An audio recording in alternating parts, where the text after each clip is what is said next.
السلام عليكم ورحمة الله وبركاته. إن الحمد لله نحمده ونستعينه ونستغفره ونسترشده ونستهديه ونؤمن به ونتوكل عليه ونثني عليك الخير كله ونؤمن به ونتوكل عليه ونعوذ بالله تعالى من شرور أنفسنا وسيئات أعمالنا. من يهده الله فلا مضل له ومن يضلل فلا هادي له. وأشهد أن لا إله إلا الله وحده لا شريك له. وأشهد أن محمدا عبده ورسوله وصفيه وخليله. إنه أدى الأمانة وبلغ الرسالة ونصح الأمة وكشف الغمة ومحى الظلم وجاهد في الله حق جهاده حتى أتاه اليقين. فصلوات الله وسلامه عليه وعلى آله وأصحابه ومن تبعهم بإحسان إلى يوم الدين. أما بعد فإن أصدق الحديث كتاب الله تعالى وخير الهدي هدي محمد صلى الله عليه وسلم وشر الأمور محدثاتها وكل محدثة بدعة وكل بدعة ضلالة وكل ضلالة في النار. اللهم إنا نعوذ بك من عذابنا.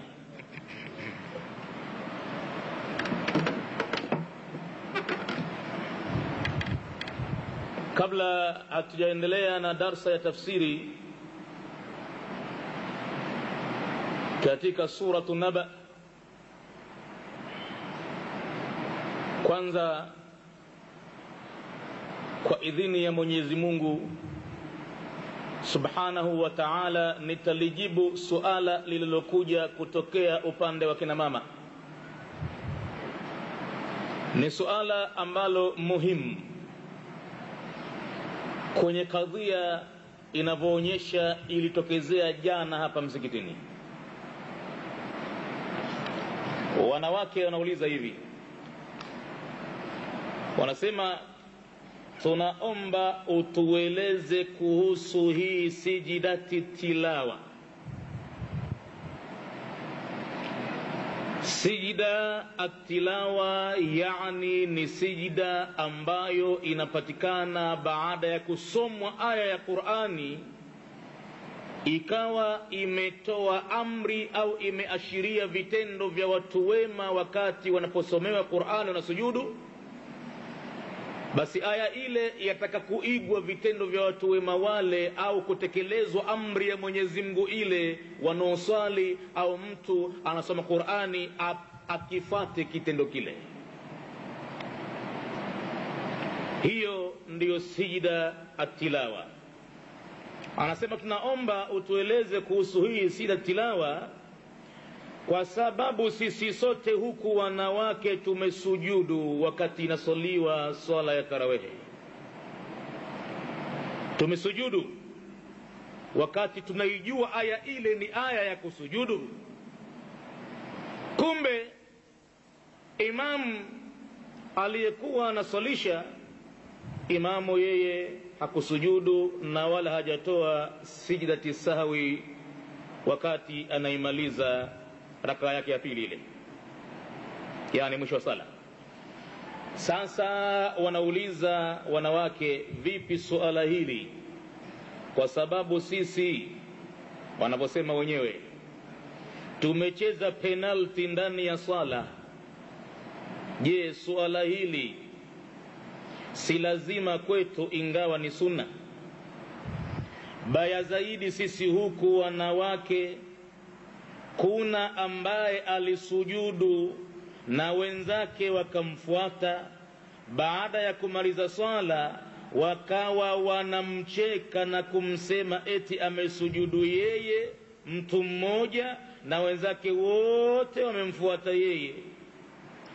Tueleze hali hii kwa kina. Seuze yule sahaba ambaye aliyeota usingizini kuwa mti unasujudu, aliambiwa na Mtume sallallahu alaihi wasallam, wewe ulikuwa na haki zaidi ya kusujudu. Kwa hakika wale maimamu wa tarawehe na witri kama wapo, basi sasa yale tulokuwa tukiyazungumza kwenye mazoezi yashatokea. Sasa tulikuwa tukishikana shikio kwenye mazoezi, tunasema kwamba mwezi unakuja mtukufu, mwezi wa kazi huo, mwezi wa ibada huo. Ikiwa watu wanajiandaa kwenda kuvunja majungu, mapikniki na kukaa uchi na kufanya fiski, sisi tujiandae kwa ibada, tujiandae kwa kusoma Qur'ani, tujitayarishe. Watu watatufuata misikitini mwetu humu kwa kuamini kwamba mle mahala inasomwa Qur'ani ndivyo panaswaliwa vilivyo, watatufuata watu sisi. Kwa hivyo tuwape heshima kamili wale ambao tutakuwa tunawaswalisha, tuwaheshimu. Na katika mazoezi hayo nilikuwa mkali bila kiasi, nilikuwa simstahi mtu, nilikuwa naweza kumvunjia mtu kadiri yake mara moja tu. Anasoma Qur'ani, mtu anadodosa na kwenda kisasa, naambia wacha, kama ta mwingine wewe wacha. Hii naambia si kama ninakuadhiri na kuweka attention. Tunakabiliwa na siku tukufu sana ndani ya ibada, lazima tuwe tayari kuzikabili siku hizo. Baadhi yao wakihudhuria kwenye mazoezi katika regular attendance, na baadhi yao mazoezi waliachukulia kwa ni kitu cha upuuzi, wakakatakata. Matokeo yake jana wakati tunaswali tarawehe hapa, imamu mmoja akaswali huku anasoma suratul Hajj, ambayo suratul Hajj Mwenyezi Mungu ameifadhilisha kwa kuweka aya za sijida tilawa mara 2 katika sura moja hiyo. Kwa bahati mbaya mwenyewe imamu alifanya kitendo hicho, alinikabili baada ya swala, amekuja kuapologize, amekuja kuomba radhi, ametaka samahani ya kwamba sijui ilikuwaje hata ikawa imempitikia aya ile hakusujudu. Sasa sisi kwa upande wetu wanaume ambao tunaye yule imamu pale, tunamuona alipoiacha sijida tilawa, ni kwamba tunaelewa kwamba si lazima kusujudu kama imam ataiacha, si lazima. Lakini si jambo zuri, lakini si jambo jema, huwa yamepita makosa, kwa sababu mtume wa Mwenyezi Mungu salawatu rabbi wa salamuhu alaihi, haijapatikana hadithi yoyote ndani ya swala kwamba aliwahi kusoma aya inayo sijida tilawa na akawacha asisujudu. Na yeye ndiye anaotambia sallu kama raaitumuni usalli, salini kama mnavoniona mimi nasali. Ina maana kusujudu ndo ndivyo. Ndani ya swala kusujudu ndo kumfuata mtume. Ama nje ya swala aliwahi mtume kusomewa suratul Najmi, asisujudu nje ya swala. Yategemea pengine pale pahala au hali yake mtume hakupenda kusujudu na kumtaja Mwenyezi Mungu bila ya udhu nje ya swala, masala mengine ilitokezea kusomewa mtume suratul Najmi na asisujudu. Lakini ndani ya swala maswahaba wanasema hajapatapo mtume kuwa anaswali si swala ya fardhi wala swala ya sunna na akakutana na aya yenye sijida tilawa na asisujudu ndani yake. Sisi wanaume kwa kuwa tunaelewa jambo lile si lazim, basi tulifuatana na imamu kwenye swala iliyobakia tukawa tukusujudu, hali ya kuwa nafsi zetu zinasononeka, lakini zinaumia, lakini zimeingia kwenye tofrani, lakini sijda tilawa ameiwacha. Kumbe kule kwa wanawake ambao wako juu kulitokezea tofrani. Wao kumbe ile Qur'ani wanaifuata vilivyo, na miongoni mwao wengi ni wasomaji siku hizi. Hao wanawake sio kama ile karne iliyopita zamani, si kama miaka 30 iliyopita nyuma, kwamba wanawake walikuwa nyuma sana kwenye dini. Sasa wako mbele, sasa wanasoma, tena wanasoma wanawake kwenye kila umri, kuanzia watu wazima na umri wa katikati na mpaka wa vijana wadogo wadogo. Wanajua dini sawa sawa sasa, na wanajua hadhi ya sijda tilawa ilivyo. Miongoni mwao nimekwisha waandikia maudhui ya as-sujudu lillahi wahdahu. Nimewaandikia maudhui ile kuhusiana na subject sijda ni kwa ajili ya Mwenyezi Mungu peke yake. Na katika maudhui hiyo, wakati tunazungumzia juu ya habari ya sijda, kilikuja kisa cha Abu Sa'id al-Khudri radhiyallahu anhu. Abu Sa'id al-Khudri alimwendea Mtume siku moja akamwambia, ya Rasulullah, inni ra'aytu fil manami ka'anni ajlisu tahta shajaratin wa sami'tu shajarata taqra'u surata Sad wal Qur'ani dhikri. فلما وصلت الشجرة إلى آية السجود سجدت لله سجدة وسمعتها تقول في سجودها اللهم اكتب لي بها عندك أجرا وحط عني بها وزرا واجعلها لي عندك ذخرا وتقبلها مني كما تقبلتها من عبدك داود. Sahaba Abu Sa'id al-Khudri anamwambia Mtume, ya Rasulullah, mambo makubwa jana usiku. Masahaba walikuwa hawachukulii mzaha wanapoona ru'ya usingizini, kwa sababu Mtume alikuwa akiwasomesha kuhusu ru'ya. Alikuwa akiwaambia ya kwamba haijabaki katika mambo ya utume illa mubashiratin. Utume umemalizika kwangu mimi Muhammadi, yaliyobaki katika mambo ya kiutume ni mubashiratin, mambo ya bishara. Qalu wa mal mubashirat ya Rasulullah, nini mubashirat? Mtume akamwambia ar-ru'ya salihah, ndoto njema mtu akiona, hayo ni mambo mubashirati kayapata mtu, kabahatika kupata mambo makubwa. Na hapati mtu kwa kutokezea bahati tu. Mwenyezi Mungu mwenyewe mambo anayaendesha vilivyo. Akikuonesha jambo usingizini, basi lishughulikie sana kulitafuta. Sizungumzi zile adghathu ahlamin, sizungumzi mparaganyiko wa ndoto ambazo mtu pengine kaladako sana limempata vizuri, ikawa hakuweka thuluthi ya chakula mbali, thuluthi ya maji mbali, thuluthi ya pumzi mbali, kapapia kiasi ambacho kenda kulala pale pumzi juu juu, matokeo yake anakuta chakula kimemkaba.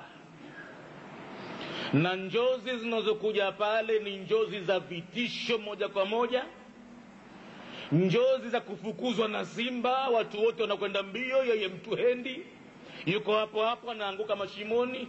Watu wote wanaokoka na nyoka, yeye kazongwa na chatu, anakaribia kumezwa. Alimradi imekuwa tabu na mashaka, hata akizindukana taabani anahema. Sizungumzii hizi adghathu ahlamin, nazungumzia vyuma vya ndoto. Unaijua mwanzo mpaka mwisho, si mparaganyiko, unakiona kitu waziwazi kinakuja.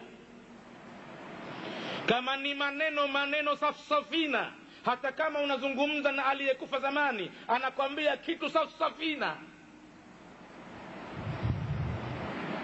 Basi Abu Sa'id al-Khudri akamwambia Mtume, mimi nimeona usingizini kama kwamba nimekaa chini ya mti mmoja mkubwa.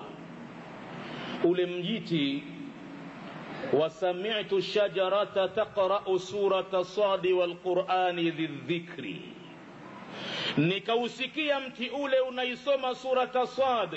Sad hii maarufu wal Qur'ani dhi dhikri. Bali alladhina kafaru fi izzatin wa shiqaq.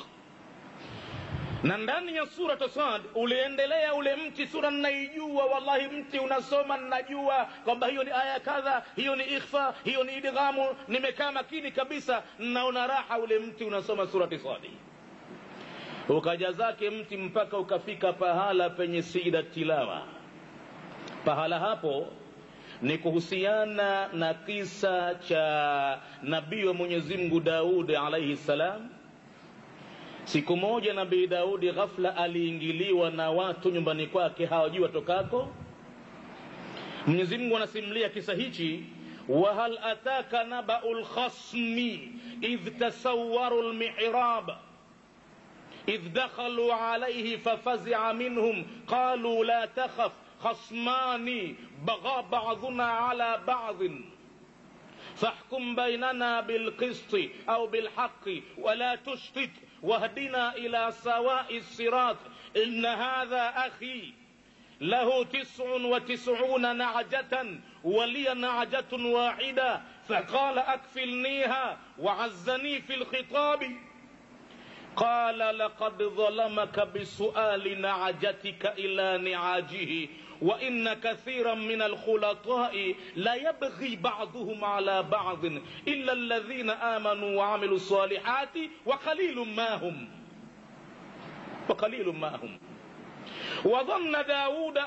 وظن داود أنما فتناه وخر راكعا واناب. Hapa mtu ukafika wa kharra raki'an wa anab, ule mtu kaporomoka kusujudu.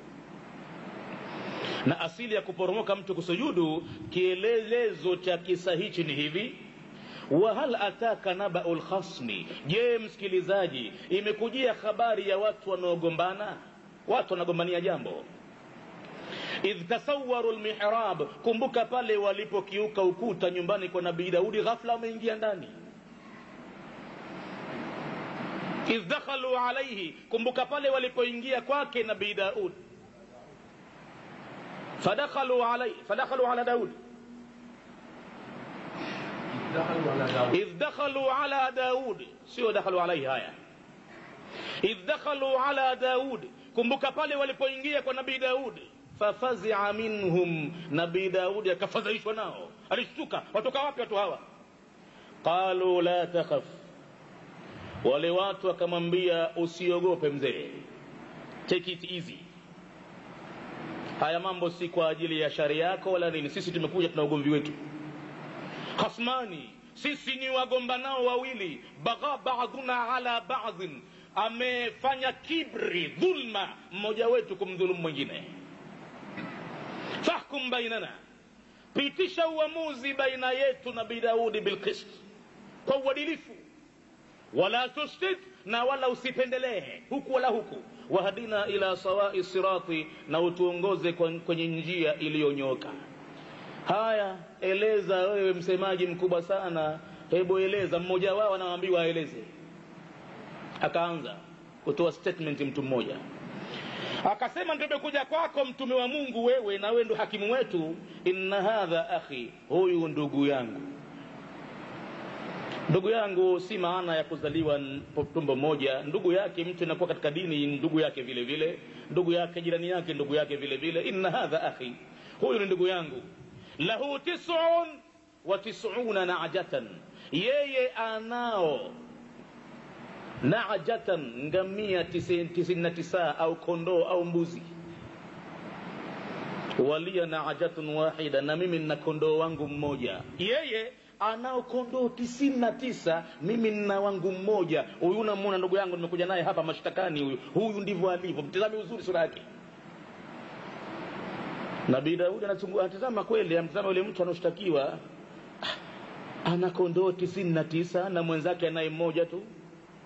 Faqala, ananambiaje? Akfilniha, nipe kondoo wako mmoja tumchanganye kwenye bia tufuge pamoja. Wake yeye 99 Wangumie mmoja tu peke yake, mambo makubwa sana hayo, kwamba mtu ana mali nyingi ya ngumie moja ananishikilia kwa lazima tuchanganye tufuge, lazima hapa kwenye changu kimoja hichi pana dhahabu hapa. Kwa nini akaruka roho huyo? Ataka nini kwenye kitu kimoja take kingi? Lazima pana kitu hapa, mwenye macho hambui tizama, mti na macho. Mimi sitaki, mwenye kondo wangu sitaki mimi, kanishika tena katika kunishikilia kwenyewe. Wa'azzani fil khitabi, amenizidi mno katika maneno. Mtu ana fasaha huyu sijapata kuona, mtu ana logic huyu sijapata kuona, mtu ana balagha huyu, ameniingia kwa maneno mpaka ninaona nimeregea. Sasa Nabii Daud kwa kuwa ni binadamu hakuchukua maelezo upande wa pili, aliyachukulia maelezo yale moja kwa moja kuwa ni kweli, na yule wa pili kakaa kimya pale, akaonekana kwamba ni mtu ambaye amekwisha plead guilty. Kumbe ilikuwa anayo nafasi ya kumuuliza, je bwana unasemaje, mambo haya ni kweli yanayozungumzwa kwako wewe? Unamshikilia kweli huyu habari ya kondoo wake mmoja kuchanganya na kondoo wako 99 na umemzidi kwa kweli mambo haya? Moja kwa moja Nabii Daudi akasema akasema Daudi, laqad dhalamaka, kwa hakika ikiwa ni hivyo amekudhulumu huyu, bisuali naajatika ila niajihi, kwa suala la kondoo wako kutaka achanganye na kondoo wake yeye, amekudhulumu. Kwa nini anakushikilia kondoo mmoja wake yeye 99? Bila shaka hapa kwa kiakili mambo yanavyoonekana amekudhulumu. Itakuwaje mwenye kitu kingi amshikilie mwenye kitu kidogo? Kwa lazima hata kitakujipapatua hatoki vipi? Wa inna kathiran min alkhulatai, na hakika wengi katika wanaochanganya mambo shirika, la yabghi ba'dhum ala ba'd, lazima hudhulumiana baadhi yao kwa baadhi ya wengine. Illa alladhina amanu wa amilus salihati, isipokuwa walioamini na kutenda mema, labda hao, kwa sababu mambo yao yote wanayafanya kwa kumcha Mungu. Kila mmoja huwa anamtakia mwenzake apate kingi zaidi. Tafadhali chukua, tafadhali wewe, watoto wengi, na kila mmoja anamtakia mwenzake. Wayuthiruna ala anfusihim walau kana bihim khasasa, wanajaribu kuziathiri mpaka nafsi zao, japokuwa wao wanahitajia zaidi kile kitu, basi huwa wako tayari wao kidogo kula hasara. Wa qalilun mahum, na ni kidogo sana wacha Mungu hao. Sasa baada ya kutoa uamuzi ule Nabii Daudi, wale watu wakenda zao katika muondoko ambao ni wa kiajabu. Mtume wa Mungu alifahamu kwamba wale walikuwa ni malaika na wamekuja kumjaribu. Anauma kidole, sikumuuliza wa pili mambo yale. Pale pale Nabii Daudi, wa dhanna Daudu annama fatannahu, akahakikisha Daudi kwamba sisi tumemjaribu, tumemfanyia mtihani. Basi kwa hivyo fakharra, akaporomoka Nabii Daudi rakian, huku anaruku, wa anab, na kusujudu, analia, anaomba maghfira. Na katika sijida yake Nabii Daudi alikuwa anaomba afutiwe dhambi za kuhukumu vile. Hii surati Swadi katika orodha ya aya za sida tilawa kwa madhehebu ya Imam Shafi pamoja na masahaba wengi wameiondosha kwamba haimo katika azaimi sujudi. Lakini Imam Malik anasema hapa ni pahala pa kuporomoka kusujudu, kwa sababu mtume akisujudu vile vile. Utaona baadhi ya misahafu kwenye surati Swadi hamna maandiko pembeni kwamba as-sajida, lakini baadhi ya misahafu mengine imetiwa. Wale wanaofuata madhhabu ya Imam Maliki wakaona kwamba hapa pahala vile vile panahitaji kupewa sida tilawa, kuiga kitendo cha Nabii Daudi cha kusujudu hapa na kuomba wapate maghfira.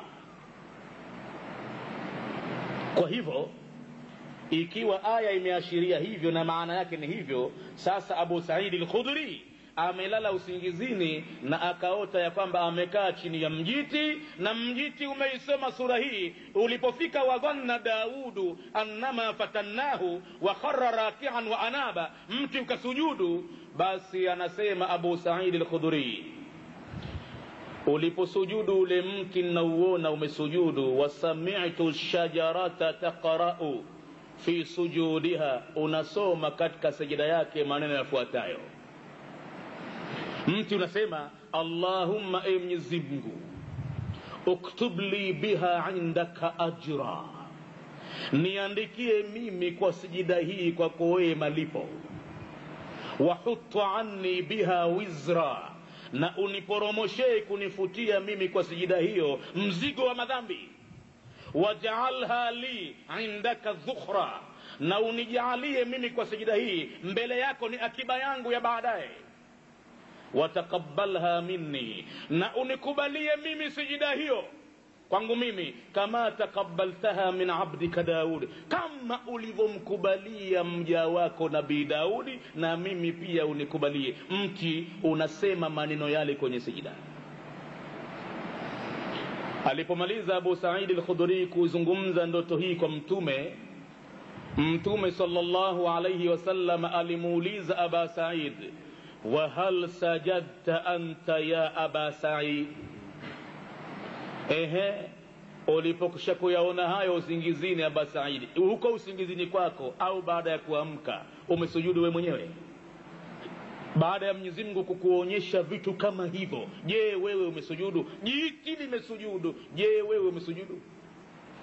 Abu Sa'id akajibu, sikufanya hivyo. Mtume alimwambia, laqad kunta anta ahaqqa bisujudi minha, wewe ndiye uliyekuwa unastahiki zaidi kusujudu kuliko ule mti.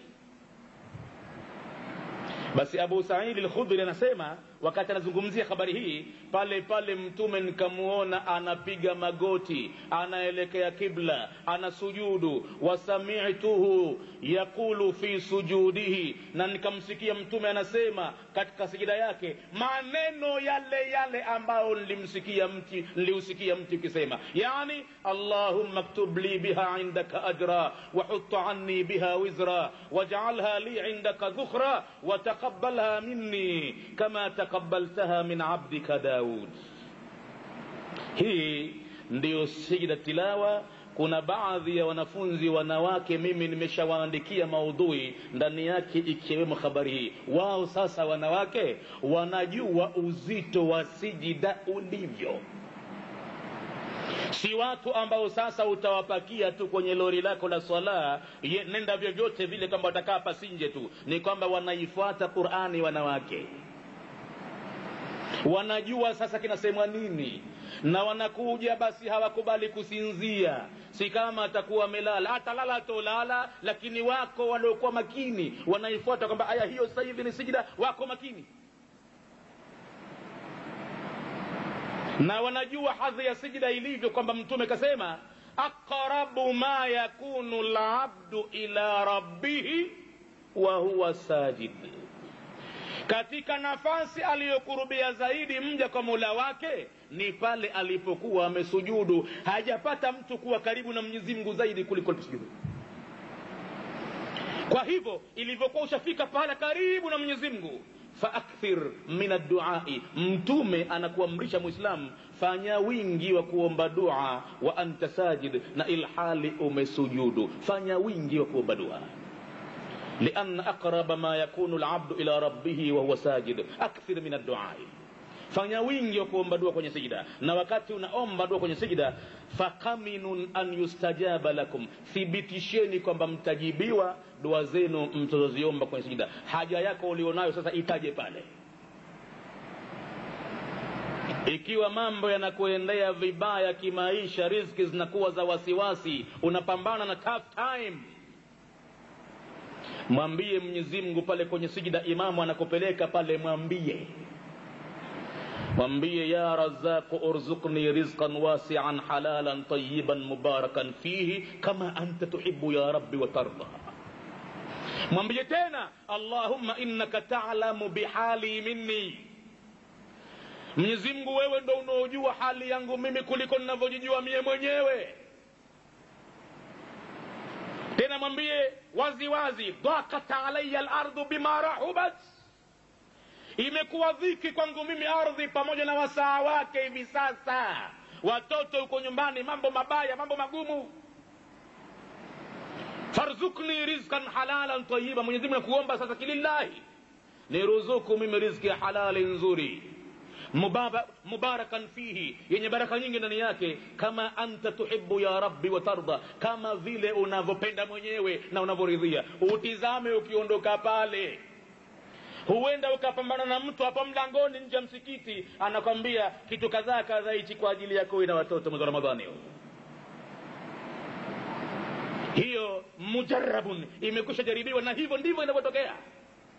Na mtume hakuna maskhara ya utani katika mambo haya. Anasema fakaminun an yustajaba lakum, thibitisheni mtajibiwa dua zenu kwenye sijida.